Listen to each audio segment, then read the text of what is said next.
Hello everyone. आज हम तटीय आवास के ही एक प्रकार को चर्चा करने वाले हैं। जैसे हमने जाना है कि तटीय आवास के 3 प्रकार होते हैं। पहला एस्चुरी, लैगून, तीसरा तटभूमि। तो एस्चुरी और लैगून जो है पिछले वीडियो में हमने डिस्कस कर लिया है। आज हम डिस्कस करने वाले हैं तटभूमि या फिर कोस्टल वेटलैंड और तटीय तटभूमि या आर्द्रभूमि। शब्द से ही क्लियर हो रहा है वेटलैंड यानी कि ऐसा लैंड जो वेट है, जिसमें नमीपन हो, ऐसी मिट्टी जिसमें ज़्यादा से ज़्यादा नमीपन है, दलदली युक्त है। और आर्द्र भूमि या तर भूमि कहें तो ऐसी भूमि जो आर्द्र वाली है, तर वाली है, इस भूमि को हम कहते हैं आर्द्र भूमि और वेटलैंड। चलिए इसकी डेफिनेशन पर देखते हैं। दलदली पंख भूमि, पीठ भूमि या जल, कृत्रिम या प्राकृतिक, स्थायी या अस्थायी, स्थिर या गतिमान जल तथा खारे जल क्षेत्र को आर्द्र भूमि कहते हैं। कहने का मतलब है देखिए, दलदली पंख भूमि, दलदली क्षेत्र जिसमें पंख भूमि हो, पंख भूमि इसको कहते हैं। यानी कि ऐसी मिट्टी जो बहुत ही महीन कण वाली होती है, महीन कण से बनी भूमि जो है पंख भूमि होगी। और पीठ भूमि, पीठ भूमि का मतलब होता है ऐसी भूमि या ऐसी मिट्टी जिसमें जैविक अंश मिले हुए हो। जब पादप एवं जंतु मर जाते हैं, सड़ने गलने के बाद मिट्टी में मिक्स हो जाते हैं, तो ये पीठ भूमि कहलाती है। या जल, चाहे तो ये एक मिट्टी वाली भूमि हो, दलदली हो, या फिर जलीय क्षेत्र हो। कृत्रिम या प्राकृतिक, यह चाहे तो मानव द्वारा निर्मित हो या फिर नेचुरली तरीके से बना हुआ हो। स्थायी या अस्थायी, या तो स्थायी रूप में मौजूद हो या फिर अस्थायी। स्थायी चलिए किसी भी तरीके से मौजूद हो सकती है, अस्थायी के कारण हो सकते हैं या तो सागरीय लहर इसको बिगाड़ रही है, तोड़ रही है, खत्म कर रही है, या फिर ह्यूमन बीइंग इसको दलदली क्षेत्र को मॉडिफाई कर रहा है या इसको विनष्ट कर रहा है, तो उसकी वजह से यह अस्थायी रूप में हो सकता है। स्थिर या गतिमान जल, चाहे तो यहाँ पर जल जो है स्थिर अवस्था में रह सकते हैं या फिर गतिमान वाली, कभी आ रहा है देन कभी जा रहा है। ज्वार का पानी पहुंच रहा है, भाटा आ रहा है तो रिटर्न जा रहा है। फिर नेक्स्ट देखिए, तथा खारे जल क्षेत्र को आर्द्र भूमि कहते हैं। तो यहाँ पर जल की जो विशेषता है वो खारा वाला है, यानी चूंकि सागर के तटवर्ती भाग में, तो इसलिए खारे जल वाला क्षेत्र ही आर्द्र भूमि। फिर से देखिए, दलदली पंख भूमि, पीठ भूमि या जल, चाहे वो कृत्रिम रूप से निर्मित हो या प्राकृतिक रूप से निर्मित हो, स्थायी हो या अस्थायी, स्थिर जल हो या गतिमान जल हो, तथा खारे जल क्षेत्र को आर्द्र भूमि कहते हैं। आई होप क्लियर हो रहा है। अच्छा, ये जो आर्द्र भूमि है ये सागरीय क्षेत्र में भी शामिल किया जाता है, यानी कि सागर जलीय क्षेत्र है वो क्षेत्र में शामिल हो जाता है। नेक्स्ट देखिए, जल की गहराई इसमें 6 मीटर या इससे कम होती है। बहुत ज़्यादा इसके जल की गहराई नहीं होती है, जल का कुछ बहुत मतलब कि काफ़ी ज़्यादा गहरा नहीं होगा। नेक्स्ट मैंने लिखा है, भारत सरकार द्वारा इसके संरक्षण एवं प्रबंधन की पहल की गई है। तो इसके पीछे का रीज़न क्या है कि क्यों इन आर्द्र भूमियों को संरक्षण किया जाता है? क्योंकि यह हमारे लिए आर्थिक एवं पारिस्थितिक रूप से महत्वपूर्ण है। तो इसका जो है ह्यूमन बीइंग ज़्यादातर आर्थिक उद्देश्य से इसका विदोहन करते आया है। विदोहन भी अंधाधुंध किया, जिस वजह से ये एक ऐसे नाजुक क्षेत्र के रूप में कन्वर्ट हो गए हैं, यानी कि अब ये शायद ही खत्म हो जाए। तो इसको बचाने के लिए, चूंकि ये पारिस्थितिकी से भी काफ़ी ज़्यादा महत्वपूर्ण है, पारिस्थितिकी संदर्भ में भी बहुत महत्वपूर्ण है, इसीलिए इस संतुलन को बनाए रखने के लिए, यानी कि हमारे इन्वायरमेंट के संरक्षण के लिए, पर्यावरण के संरक्षण के लिए ये ज़रूरी था इस क्षेत्र को बचाना या संरक्षण प्रदान करना। तो भारत सरकार ने 1987 में इसकी पहल की है। इसके तहत इन्होंने कुछ क्षेत्रों को चयनित किया, जैसे कि आपको 24 आर्द्र भूमि, 33 मैंग्रोव और 4 प्रवाल पारिस्थितिक तंत्र।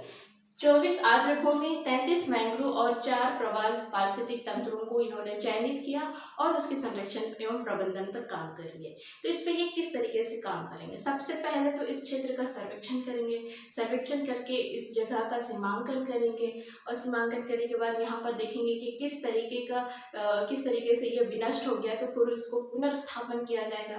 पुनर्स्थापन करने के हर तरीके अपनाए जाएंगे। उसके बाद यहाँ पर मानव द्वारा जो गतिविधियां अभी भी एक्टिव है उन पर रोक लगाया जाएगा। मनुष्य द्वारा जो प्रदूषण किया जा रहा है इन प्रदूषण पर रोक लगाया जाएगा और साथ ही इसके संदर्भ में या इससे संबंधित शिक्षा का आम जनता तक प्रचार प्रसार कराया जाएगा। तो इस माध्यम से इन क्षेत्रों को संरक्षित एवं प्रबंधन किया जा सकता है। चलिए इसके बाद हम देखेंगे आर्द्र भूमि के प्रकार, जिसमें पहला है मैंग्रोव और लवण कच्छ। तो मैंग्रोव और लवण कच्छ जो है इसके दो प्रकार है। सबसे पहले हम मैंग्रोव अनूप को डिस्कस करेंगे। मैंग्रोव अनूप जो है इसका विस्तार 30 डिग्री नॉर्थ और 30 डिग्री साउथ के बीच में पाया जाता है, यानी कि ये ऐसे वन होते हैं जो उष्णकटिबंधीय क्षेत्र का प्रतिनिधित्व करते हैं। ये इंडिकेट कर रहे होते हैं कि ये वृक्ष जो है उष्णकटिबंधीय क्षेत्र में ही मिलेंगे। यहाँ सागरीय एवं स्थलीय पर्यावरण का मेल होता है, तो यहाँ पर ऐसा पर्यावरण होगा जो मिक्सचर वर्ग सागरीय पर्यावरण और स्थलीय पर्यावरण का मेल होगा। तो यहाँ पर स्थलीय जीव भी मिलेंगे और सागरीय जीव भी, क्योंकि सागरीय जीवों के लिए भी अनुकूल पर्यावरण बन रहा है और स्थलीय जीवों के लिए भी अनुकूल बन रहा है, तो यहाँ पर कई जीव भी मिलेंगे इसके साथ। इसका अग्रिम भाग बफर मंडल की भांति कार्य करेगा, बफर मंडल की भांति, यानी कि जो मैंग्रोव का आगे वाला भाग है, सागर की ओर आगे वाला भाग, सपोज करिए ये आपका मैंग्रोव क्षेत्र है, इधर है सागर, तो आगे वाला भाग जो है यानी आगे वाली जो पंक्ति है, अग्रिम पंक्ति, यह बफर मंडल के रूप में कैसे काम करेगी? सागर से आने वाली प्रचंड लहरें, प्रचंड ज्वारीय तरंगे या फिर सुनामी लहरें इनका सामना करेगी और इसकी अधिकाधिक ऊर्जा को अवशोषित करेगी और आगे जो पानी बढ़ेगा वह कम ऊर्जा वाला होगा। तो यहाँ पर ये फर्स्ट वाला जो लाइन है, मैंग्रोव का फर्स्ट वाला लाइन, ये बाकी पूरे मैंग्रोव को सुरक्षा प्रदान कराता है। यहाँ पर अब अवसाद जो है कंटिन्यूसली जमा होते जाएंगे, क्योंकि यहाँ पर अंदर में मिट्टी जमा हो रही है। क्यों? क्योंकि यहाँ तरंगे बहुत वीक हो जाती है, यहाँ पर अपरदन का कार्य नहीं कर पाती है, यहीं पर वीक हो गई, आगे जा रही है तो वीक वाले तरंगे अवसाद को वहाँ डंप कर देगी, जमा कर देगी। तो इसीलिए यह बफर मंडल का कार्य करेगी। हालांकि ये चलिए मैंग्रोव को तो सेफ प्रदान कर ही रहा है, अंदर वाले मैंग्रोव को, और साथ में तटवर्तीय क्षेत्रों के अधिवासियों को, वहां के रहने वाले जीव जंतुओं, उनको भी सुरक्षा प्रदान कराता है। नेक्स्ट, यहाँ अनेक प्रकार की प्रजातियों के वृक्ष एवं झाड़ियां मिलती हैं। यहाँ पर वृक्ष भी मिलेंगे, झाड़ियां भी मिलती है। वृक्ष ज्यादातर काष्ठी प्रकार के होते हैं, यानी कि ये लकड़ी वाले होते हैं, तो इसलिए इसका मानव जो है ईंधन के रूप में भी उपयोग करते आया है। इसकी ऊंचाई 8 मीटर तक होती है, जो वृक्ष मिलते हैं उसकी ऊंचाई 8 मीटर तक होती है। इसके लिए अनुकूल लवणता 5 से 30 प्रति 1000 ग्राम होता है। अनुकूल है 5 से 30 प्रति 1000 ग्राम। मैंग्रोव अनूप के प्रकार है, एक आपका मैंग्रोव वृक्ष, मैंग्रोव झाड़ियाँ। तो मैंग्रोव वृक्ष जो है जाहिर सी बात है जो काफी ऊंचे वाले होते हैं, कास्ट प्रकार के होंगे, देन ये आपका मैंग्रोव वन है। यहाँ पर कैसे वृक्ष पाए जाते हैं? कुछ इस प्रकार के हैं जिनकी जड़ें जो है बाहर की ओर निकली हुई, और ये जड़ें जो है आपका शाखाओं से भी नीचे से जड़ निकाल करके शाखाओं की ओर जा करके फिर नीचे की ओर जा रही, इस तरीके से मतलब गुत्थी के रूप में बंधी हुई ऐसे वृक्ष मिलेंगे जो जिनकी जड़ें गुत्थी के रूप में बंधी हुई है, और यही चीजें जो है तरंगों को वीक करने का काम कर रही होती है। ओके, यहाँ पे झाड़ियां भी मिलती है, कई प्रजाति की झाड़ियां भी मिलेंगी। चलिए इसके महत्व को देखेंगे। महत्व क्या है? आर्थिक एवं पारिस्थितिक महत्व। इसका हमारे लिए आर्थिक रूप में भी महत्वपूर्ण है और पारिस्थितिक की दृष्टि से अगर देखें तो हाँ बहुत ज़्यादा महत्वपूर्ण है, क्योंकि यहाँ प्राथमिक उत्पादक भी है, उपभोक्ता भी है। तो ये एक पारिस्थितिक तंत्र, ये अपना एक पारिस्थितिक तंत्र क्रिएट करके रखेंगे। तो ये इसको सेव करने की ज़रूरत है एक्चुअली में हमारे लिए। चलिए आर्थिक रूप से महत्वपूर्ण है, लेकिन इसको ज़्यादा से ज़्यादा विदोहन करना नहीं है, क्योंकि वहाँ पे एक अपना पारिस्थितिक तंत्र है, उस पर हम अगर हस्तक्षेप कर रहे हैं तो उनके पारिस्थितिक तंत्र को बिगाड़ रहे हैं, जीव जंतुओं के आवास को हम विनष्ट कर रहे हैं।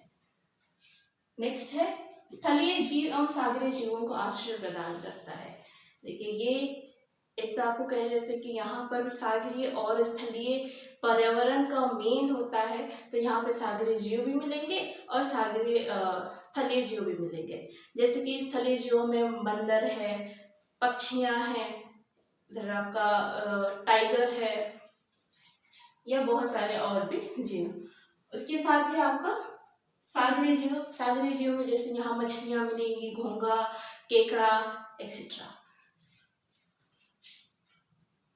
यहाँ की महीन मिट्टी वाही जल को रोकती है, बहता जल को ये मिट्टी रोकती है, या कह लीजिए सोख लेती है, अपने में सोख लेगी तो पानी को बहने नहीं देगी।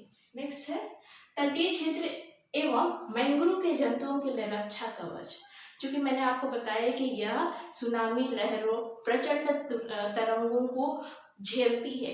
इसका अग्रिम भाग जो है यह बफर मंडल का कार्य करती है। अब बफर मंडल का कार्य करने से चूंकि पीछे आपका वीक कमजोर तरंगे आगे बढ़ती है, जो आंतरिक भागों में तबाही नहीं मचा सकता। कम ऊर्जावान तरंगे तबाही नहीं मचाते, इसीलिए आपका अंदर वाला भाग यानी कि तट की ओर वाला भाग सुरक्षित रहता है।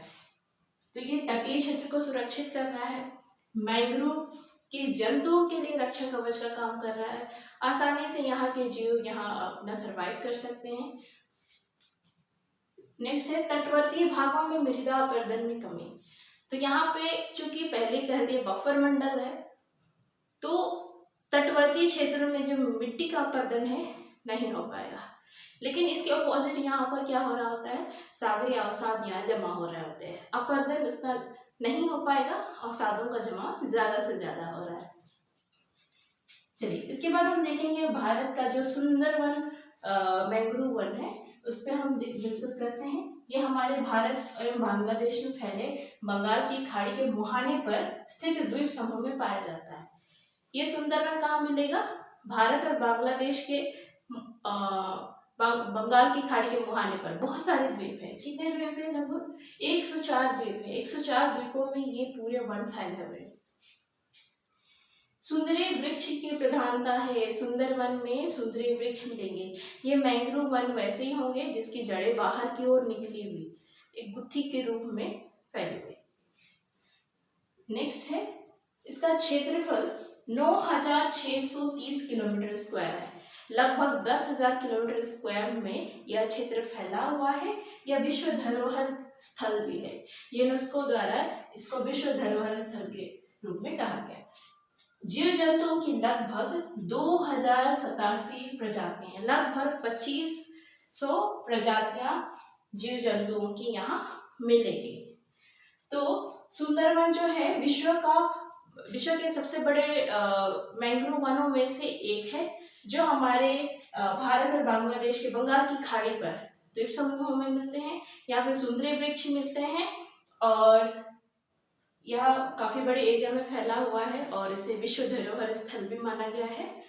यहाँ पर कई प्रकार की प्रजातियों के जीव जंतु निवास करते हैं। इसके बाद हम देखेंगे भारत में मैंग्रोव वन। तो भारत में अगर हम देखें दोनों तट या पूर्वी तट कहिए और पश्चिमी तट, दोनों तटों पर मैंग्रोव वन पाए जाते हैं। तो चलिए ऊपर से हम देखते हैं पूर्वी तट में ये पश्चिम बंगाल में अवस्थित सुंदरवन मैंग्रोव। उसके बाद है स्वर्ण रेखा, फिर धमरा, भितरकनिका, महानदी, चिल्का। ये हो गए उड़ीसा की, ये आपका पश्चिम बंगाल का है। उसके बाद इधर आ जाइए आंध्र प्रदेश में पूर्वी गोदावरी, कोरिंगा, कृष्णा। फिर इधर नीचे आ जाइए, तमिलनाडु में पुलिकट, काजुवेली, पिछावरम, मुथुपेट और रामनंद, ये सभी तमिलनाडु के मैंग्रोव वन है। फिर इधर आ जाइए, पश्चिमी तट पर आ जाइए, तो इधर गुजरात के हैं कच्छ की खाड़ी, खंबात की खाड़ी और दुमस उभरत, ये हो गए आपके गुजरात के। महाराष्ट्र वाले देख लीजिए, वैतरणी, मुंबई दीवा, वसाई मनेरी, और फिर है विक्रोली, कुंडलिका,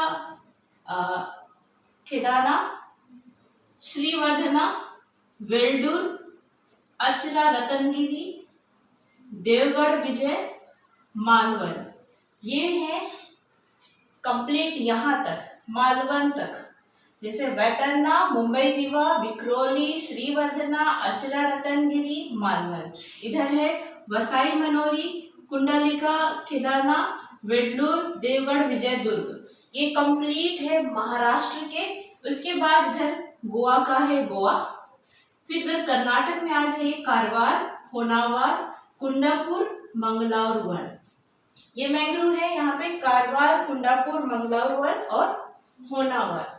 फिर इधर केरल में आ जाइए, कन्नार और वेम्बानाड, इतने हैं हमारे भारत में मैंग्रोव वन। इसके अलावा भी और पाए जाते हैं, इनमें से कुछ जिनको मैंने हाईलाइट किया है।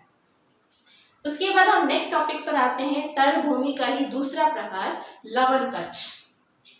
लवण कच्छ जो है ये सागरीय तटों पर उन वनस्पति युक्त अंतर्ज्वारीय मड फ्लैट्स या सैंड फ्लैट्स का तट क्षेत्र है। अच्छा, सबसे पहले इस शब्द में आ जाइए, ये आपका क्या है, लवण कच्छ, यानी कि इसमें लवणता होगी, ऐसा तटीय भाग जहां पर लवणता ज्यादा से ज्यादा होगी।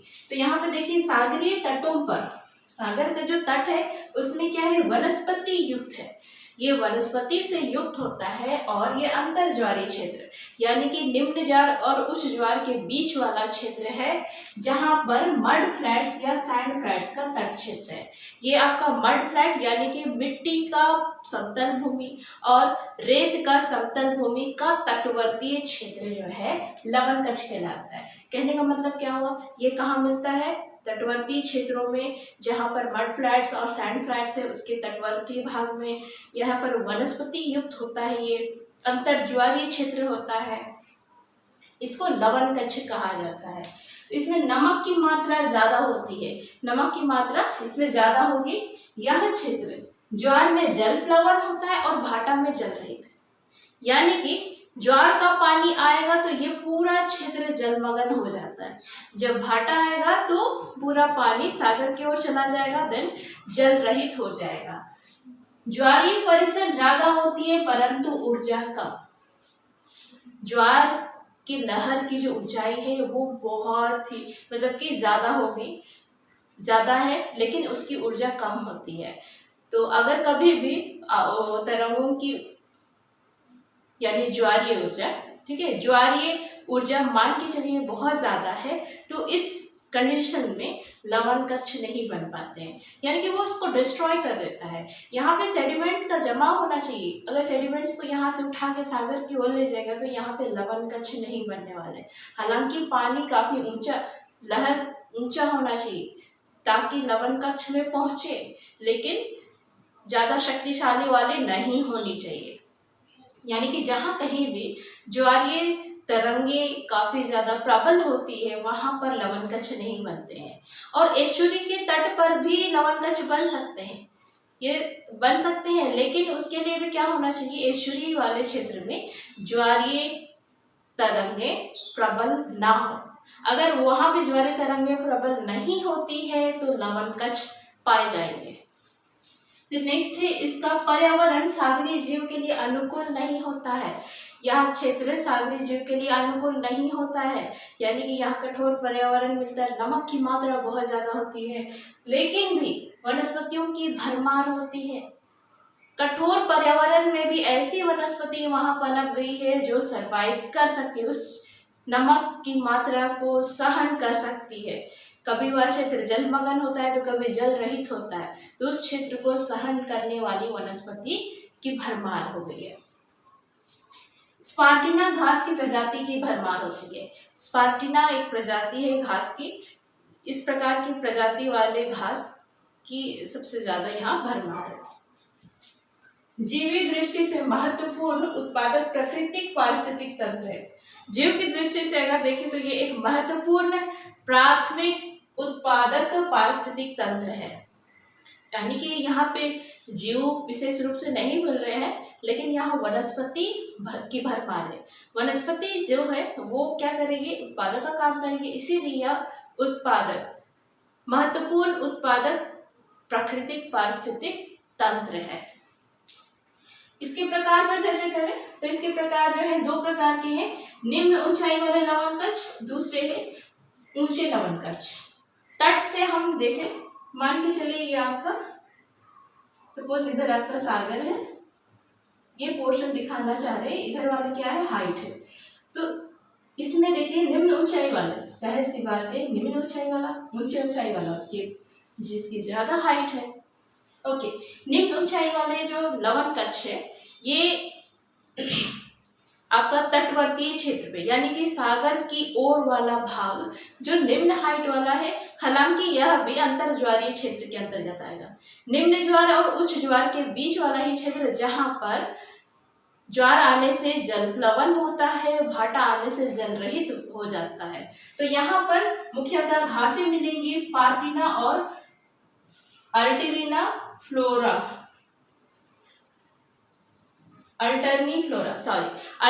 फ्लोरा और स्पार्टिना घास की प्रजातियों की भरमार होती है। इस प्रकार के घास मिलेंगे। फिर है ऊंचे लवण कक्ष। ऊंचे लवण कक्ष भी उच्च ज्वार और निम्न ज्वार के अंतर बीच वाला ही भाग होता है, लेकिन यहाँ पर कभी ज्वारीय परिसर अगर ज्यादा उच्च हो जाए तो यह क्षेत्र जलमग्न होता है, अदरवाइज जलमग्न नहीं हो पाता। तो यहाँ पे स्थलीय प्रकार की वनस्पतियों की भरमार होती है, यानी कि स्थलीय प्रकार की वनस्पति पाई जाती है। तो आज हमने डिस्कस किया लवण कक्ष के बारे में, मैंग्रोव के बारे में जो है आपका तटीय वेटलैंड का या तरभूमि के दो प्रकार। तो आई होप आपको ये टॉपिक क्लियर हो गया है, और अगर आपको मेरा वीडियो अच्छा लगता है तो लाइक एंड सब्सक्राइब कर दीजिए और मेरे इस वीडियो पे बने रहिएगा। और इस वीडियो को देखने के लिए धन्यवाद।